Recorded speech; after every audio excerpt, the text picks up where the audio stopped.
Hey guys, all right, we're trying this. This is a first trial of our live stream setup. So let me know how it is for you guys. Right now we're making a Billfold for a good friend of mine out of some Pueblo olive color. It's so nice. Yep, getting all of the cards traced out on there, all of the pockets, and we will, once we get all this traced on there, we will get going. So if you guys have any questions, let me know and I can answer them while we're doing this, so I'm not just sitting around. But I do love to not talk. I don't know about you guys, but silence is very enjoyable for me.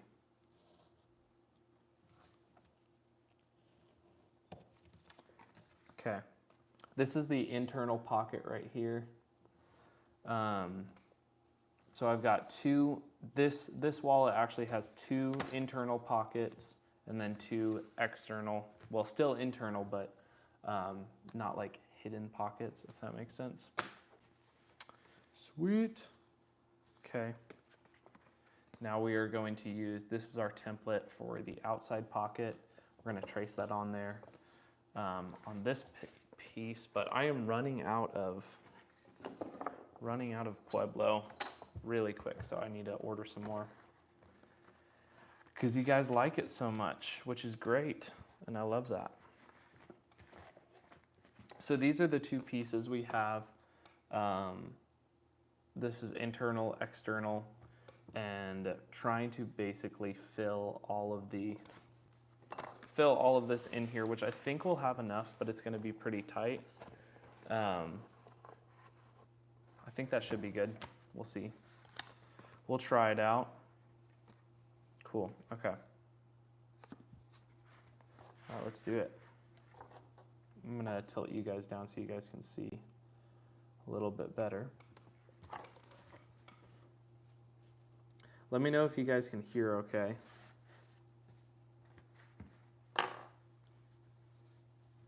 Ooh, it's going to be tight. Okay. If I line this up right there, oof, way too tight. Okay, I think that'll be good. I'm going to move this actually over a tiny bit, and then we'll go ahead and start marking. Okay, I think that'll be good. Line it up. And we're going to trace. This is an awl right here, and it is a very old, cheap awl. I mean, it's basically just a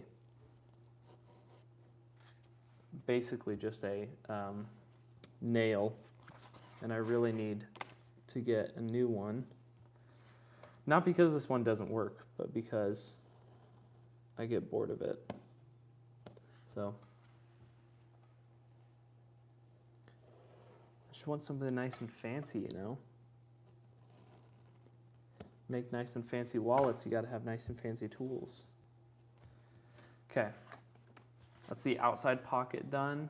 I don't know if you guys can see that. Basically just marking all of your cuts before you make them so you actually know where you're cutting. Very important, very important. Okay, and then line this up because I do not want to go into the other one necessarily. But it would be nice to get that cut consistent with the other one. There we go. There we go. Yeah, so let me know if you guys like the idea of live streaming. If you guys want more of this style content or a different type of content. If you want like build alongs more. Bradley and I also want to start doing more podcasts, which I think will be a lot of fun. Tackling different topics will be really fun. Okay, almost got all of the templates traced on there. I think that's good. Okay, Boom, yep, that's good. All right. We've got all of it taped on there. Let's go ahead and cut them out, which I've been using this knife for so long. It's actually not a leather crafting knife. It's actually a Veritas, which I'm pretty sure, correct me if I'm wrong, but this is actually a chip carving knife, but it works perfectly. I've tried using X-Acto knives and stuff, but this, I don't know if you guys can see that, but it's literally just a pointed bevel down X-Acto style knife, and it's worked great. It's super heavy. I love this knife, but I'm not exactly sure if that is the correct, I don't understand how people use X-Acto knives. I see them using it. Moderate helps everyone feel safe. I'm trying to figure out how exactly to do comments. So if you guys know how to do comments on live streams, let me know because I'm struggling. But yeah, I like this knife. It has a nice weight to it. It's really cool. But I would love to try like an X-Acto knife style knife, but I've used this one since the very beginning and I really like it. So that is what I keep using because I'm comfortable with it. And it's nice and sharp as long as I strop it enough, which I haven't really been. It's really sharp, gives me super clean edges, and that's kind of what matters most when you're leather crafting is nice sharp edges and clean edges. But I do have to strop it quite a bit, which maybe if I got higher quality knife blades, then I wouldn't have to strop it so much. But I like it. It's enjoyable to me. Cuts good. All right, let's do the next piece, which is this center piece. Right there, we're separating these two, which are the outsides of the wallet. If you guys are just joining us now, we are making a Billfold, one of our Billfolds on our websites out of olive Pueblo. Definitely one of our best-selling colors. I don't know why, but people love, it looks amazing, that's why, but people go crazy over the Pueblo olive color, which I like I feel like my favorite leather is the Butero, which I don't have any on me right now. Somewhere is my wallet, which is made out of Butero, but I like the Butero leather even more than the Pueblo. I love the color of the Pueblo and the striations and everything on it, but I don't know why the smoothness of Butero leather is just so nice. So, but the Pueblo is definitely very unique. It's not a super common, no one's really ever seen that on a wallet, and it's beautiful, but they're both tanned in Italy. They're both amazing, and I like them both, and I need to order some more of both of them, actually. Okay. Here we go. I like, I'd be curious to see what y'all, or to hear what y'all have to say about the Butero colors, because there's a few colors that we offer on our website. We don't offer all of the Butero colors on it. More of like the common ones, but the one I really like is the whiskey color because it's like this super rich brown, and that it is just the nicest color. And I really like that. I also really like the green, which we haven't carried because you guys like this color of green better, which I agree. This is like, I don't know what I would call this green, maybe an army green or an olive green, but it is quite beautiful. Okay, there we go. We got all of the pockets right here, and then we've got all of the internal, internal, external panel. And yep, just gonna clean them up. This wallet takes like 3 hours to make, which doesn't sound like a lot of time, but when you're trying to fulfill a bunch of orders and each wallet takes 3 hours, it is like, gets stressful, but it's really enjoyable to make still. And I want to start making like, I thought it'd be so fun to do, I went to this place called Homestead Heritage this weekend in Waco, Texas, and I was able to do some blacksmithing. And I've never done blacksmithing before, so it was my first time. Well, my first time like actually blacksmithing, because normally I'll do like little projects, making like a tiny knife or whatever, and it's literally just a blowtorch. And that, I mean, that's not really blacksmithing. Go down so you guys can see it. But this was like my first time like using an actual forge and a real anvil, real hammer. And so it was so much fun. And I was like, oh my goodness, I need to like help people do this with leather work. And so I was like, I should offer some leather kits where people can like buy them and actually do it at home, like stitch a wallet at home or something. So if you guys would be interested in something like that, let me know and I can start working on those. That way you guys like actually can make something and look at it and be like, whoa, oh my goodness, I made this. Like I made this little bottle hook when I was blacksmithing for the first time, and it was so cool and I felt like so proud of it. Even though it was this tiny little thing, it wasn't really a big deal, but I just want you guys to feel like that, like feel accomplished and feel like, wow, I made that. So if you guys would be interested in leather kits, let me know, because I think that would be fun. Okay, boom. We got both of the card pockets taken care of. These are the smaller, more detailed ones. These are internal pockets. And so how these work is they'll literally fit inside of here. And a lot of people skive them down, but that's if you're doing like a whole bunch of them. You know, some people will have like those big, like a lot of women's clutches will have like even up to 6 different spots in them of where you can put cards. And so you'll need to skive down those areas, which basically means thin down the leather. But with just literally one layer, you don't really need to skive it down. They'll fit in there perfectly. So I'm excited to make this wallet though. This will be fun. This is for my good friend who's getting married this weekend.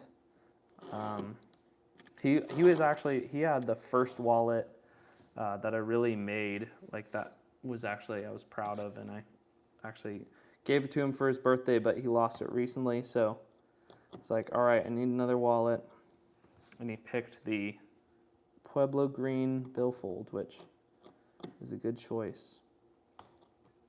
I hope you guys can see well. I'm gonna actually move it to where you guys can see it a little bit better. If I can I turn this? Yes, I can. There we go. All right, let me tilt it back. Apologize. Okay, I hope you guys can see it well right there.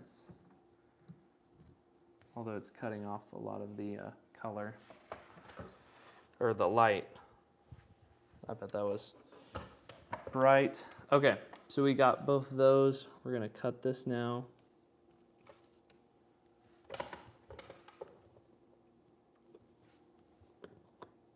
Here we go.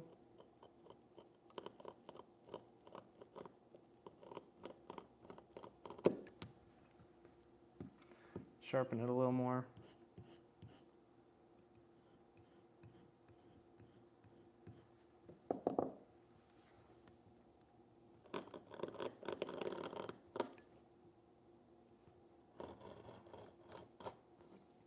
Okay, there we go. Now let's do the same for the other side. I'm actually going to use the ruler. I use the ruler a lot because it gives such a straight edge, and I can do it hands-free or whatever. Not hands-free because I need my hands, but straight edge free. But when you're doing like the longer stuff, you can risk getting it wobbly, and you do not want that. So, but hands-free, definitely, it grows your skill, helps you see a little bit better, helps you feel the leather easier, being able to make nice straight cuts feels really good. And even when you start doing more of the curved stuff, it's really satisfying to do. Okay, and then we're gonna, to sneak up on these corners, I just like to slowly wear away at the fibers, and then boom, you don't like get a gouge in any of your stuff. All right, so that's one of them. It's one of the pockets done. Now we got this pocket. So those are a set. And then we've got to work on this one. And then that's literally all of the pieces cut out. We can start assembling the wallet. So this, I don't want this to be like a 3-hour-long live stream, but that's how long it will take to make the wallet. So I wonder if I should do like multiple parts of the live stream, but we shall see. Also, I guess if you guys can't comment, then you can't comment to see if you can comment, if that makes sense. So I was about to ask you guys, hey, if you can't comment, make sure to let me know, but then there's no way of you letting me know. But if you can't comment, go to our Instagram, Cultivate Faith, @CultivateFaithCo, and then let us know there. Say, hey, I watched the live stream, but couldn't hear anything. And then we'll go ahead and fix it, because we want you guys to be able to hear, but I'm trying a new mic setup to get a little bit better sound quality so you guys can actually hear. But if it's not working, then let me know. All right, boom, there's one side. Here we go, this is our last side. One cut, come back in there. I like to go slow on the first go. I don't have to go all the way through the leather, but I just like to do a light pass, and then I'll come through again and then do my final pass. There we go. Okay. And then we've got 2 sets. Boom. And then we've got these over here. So that's literally all the pieces cut out. I'm going to turn it around now. Okay, so that's all the pieces cut out, and we are ready to actually start. Edge beveling is a huge part of this, especially with these pockets. You've got to do it first. It's really not practical, but it looks so much better. So if you guys have ever seen a wallet that hasn't been edge beveled, it is rough, it looks rugged, which is fine if you're going for that look. But I like a look that is super smooth and actually like a glossy finish, because I saw some wallets that were made the other day with just literally putting them together and stitching them, which is great. But when you actually like bevel them and burnish them, it creates such a better product, feel, finish. It's just, yeah, it doesn't even compare. It doesn't even compare to when you just slap it together. So I need to add the curves right there, so I'm going to do that real quick. I'm not sure a good way to show this. I'm trying to think. I guess I can bring it down here. Okay. Yeah, there you go. This is my giant arbor press. Not arbor press, I upgraded. It's the clicker press. Clicker presses are another deal. They're huge. This one is a 4-ton. Yeah, I think it's a 4-ton press. So it is muy bueno. I'll probably have a review of it up soon. And it is a beast and can do a lot. So there we go. That's how I click out those. Eventually, I want to get clicker dies, because that's why I bought this big press. to do clicker dies so I can get more consistent and faster yields, so I can make wallets better and faster for you guys.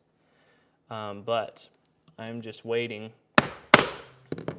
to really make sure I want to, like, what are my best-selling wallets, what are my favorite ones, what are y'all's favorite ones, and then at that point, then I'll go ahead and get the clicker dice for those wallets,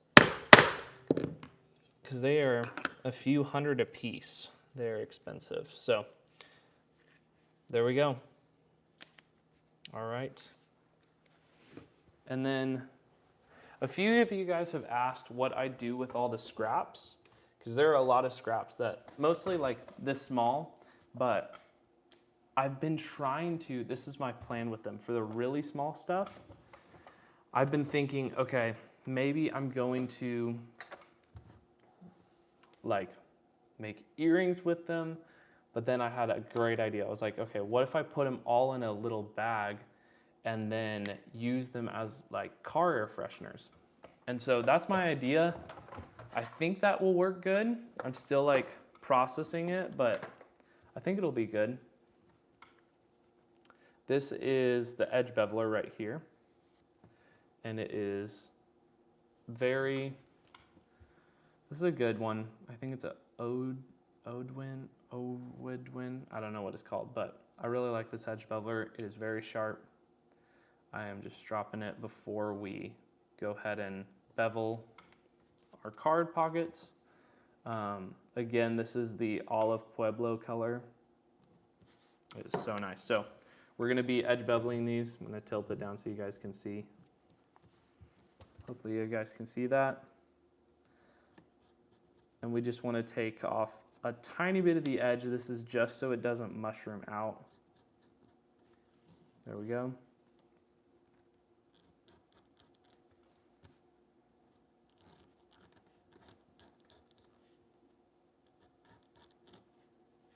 Okay, there's one done. I'm gonna check and see if I can see, okay, pin chats. You can now pin messages to the top. Got it. Top chat. Some messages, such as potential spams, may not be visible. Okay, perfect. All right, we're good to comment and stuff. So I'm gonna keep finishing the edge beveling on all of these. And Pueblo is pretty easy to edge bevel, but again, Butera leather, which it's all from Italy, but it's just the difference of the type of tanning method. It's all vegetable tanned, which means it's tanned with natural tannins found in like oak bark or oak leaves. There's a lot of tannic acid in there, which can cause raw skin from, you know, cows or pigs or whatever to be actually tanned and turned into leather, which is a super cool process. And a lot of people now have been using chromium sulfate, which is actually what chrome tan leather, which is about 90% of the leather in the world is actually tanned with chromium sulfate, which is fine, but it's obviously a harsh chemical that's not natural, and it creates very cheap leather, or it can create very cheap leather. There is some nice leather made with chromium sulfate, but vegetable tanned leather is by far the best leather, which is what we use. We don't use any chrome tan just because I just don't like it as much, because it's not as high quality. We're all about high quality here. All right, now I'm gonna use some water dipped in the sponge to wet the edges right here, just like that. And then I come back here with our burnisher, edge burnisher, which is literally just a piece of wood, but surprisingly enough, it does the job perfectly. So if you go back and forth on this leather with water or toconol, all of the fibers in it, if you looked on with a magnifying glass, all these little fibers, which you can't really see, are sticking up. And when you add water on it and you take a burnishing tool like this or canvas or whatever, and you start smoothing it down, all of those fibers actually lay down flat, and it creates a super smooth finish. You can get like a mirror polish on leather, which is very surprising, but you can actually get it. So that's what we're gonna do at the end of, once we put all of these pieces together, we're actually gonna get a mirror polish on there, which I'm very excited for, because it can take a long time to sand leather, which yes, you can sand leather and get a really nice flat finish on it. But when you get the mirror polish, you have to do a lot of, you even have to use beeswax sometimes too, which actually kind of fills in a lot of those spots and gives it a waxy finish. But it makes it, I mean, it's just a beautiful, beautiful finish. And I mean, it does wear off. Like, a lot of people will spend hours and hours getting a perfect mirror finish, which is amazing, but it does wear off at some point as the patina starts going,